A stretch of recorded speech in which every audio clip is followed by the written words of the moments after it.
Hitman Episode 3. You've played it. I have. You've been playing it. Mm-hmm. Well, I gather you probably think it's quite good because it's Hitman and you like Hitman, right?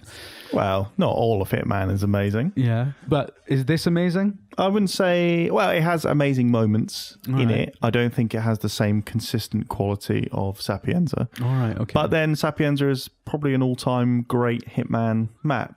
So this doesn't always hit those heights, but there are moments in it. So it's a case of like the following Sapienza was always going to be a struggle. Yeah, I think so. A difficult third album. Well, I don't think they've necessarily struggled in terms of it being bad. Yeah. Which it really markedly isn't. But, you know, there's a complete level of quality to Sapienza, as I said.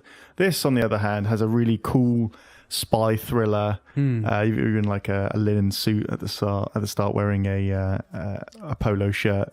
Yeah. In Marrakesh in a market. Yeah. And there's an uprising because there's a Swedish banker who has embezzled billions out of the Moroccan economy, and he's hiding in the consulate. That's being used by an agitator, a Moroccan general who wants to overthrow the government, using this as its basis. The government basically can't control its people because they're outside protesting against this guy. So it's quite a cool backdrop to a mission, and different to what we've had before. We've had swanky parties and interesting kind of coastline mansions, but this has got a bit more. You get those in the games industry, so that's not that special. So you know, after this, I'll be heading off to Paris. Yeah. No, but it's really interesting backdrop, and the sheer density of people and things to do and places to go in the level is really interesting. Yeah, I don't think as I said, I don't think it's quite up to Sapienza's level. It doesn't have as many challenges. I don't think it doesn't have many things to do. In it. But having said that, it has got some very, very cool things. Instances where you have to dress up as a masseuse, and then you can assassinate people. You can dress up as a prisoner, and then go on and do a challenge from there. You can make the two principals meet each other, even though they really shouldn't. The two targets meet each other by sneaking in and using code words over intercoms and stuff. And it's all very well connected. It's got that IO thing of everything in that clockwork mechanism really, really works. So they hit their stride, I think, in Sapienza and in Marrakesh. Even though it's not hit that height, it still has enough of the really cool Hitman kills, one including the turret of a gun, one including a toilet. There's loads of that, and the playfulness is still there. I'd say that one thing it does improve on Sapienza is Sapienza had a third objective, which was to destroy a virus. And I thought that took away I like that. You could go down into the lab, and you could do cool things with that. You could use the virus to assassinate one of the targets, etc.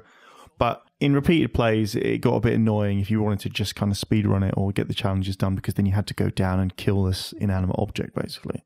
Here, there's two targets, and there's some really cool sniping you can do in this one. Really, really cool. So I'd say if you're a big Hitman fan, you've been following it so far, you haven't yet picked it up for whatever reason, fear not. It's smaller, I think, than Sapienza in terms of just point to point. But like I say, the density of people and the political background give it something a bit different. So that's the globe hopping stuff. Yeah, maybe some people will want to stay in places a bit longer. I get that, but when you're going from such interesting locales to interesting locales, it's really, really cool. It is quite interesting how me and you have been covering this episodic iteration of Hitman since it arrived, really. And what always strikes me is how it keeps changing scene just very confidently, and that's interesting. That keeps it interesting, really. So it all looks very good. And of course, Marrakesh, famously the setting of Titus the Fox. So it's he's there. He's one of the targets. He's the Swedish banker. He's the Swedish banker, Titus the Fox. Well, I mean, people have been wondering where he went, right? So. He's been embezzling. One thing doesn't surprise me. He's from the 90s. Another thing I'll say before we go is that I really like how the tone is just is changing between the episodes. It does make you feel at the start you get your little preview that says here are your targets, and then it says like mission status active, and you do feel the tone change. Like you feel very Bond in the Paris mission, that kind of infiltrating there. Then Sapienza, there's something there's a bit more kind of I say the spy thriller stuff is now coming into through Sapienza and Marrakesh. So if before you felt like, I'm at a party, I've just got to, sneak into some rooms. Now it's subtly changing it from local intrigue to kind of like global political intrigue. So it's upping the stakes as you go through them and changing, as I said, the spy thriller nature of it. It's getting just more global. Upping the stakes until eventually he's going to be like... Killing the president, saving the galaxy. Just going to escalate like Doctor Who until it means nothing. But they do feel different. They do feel like...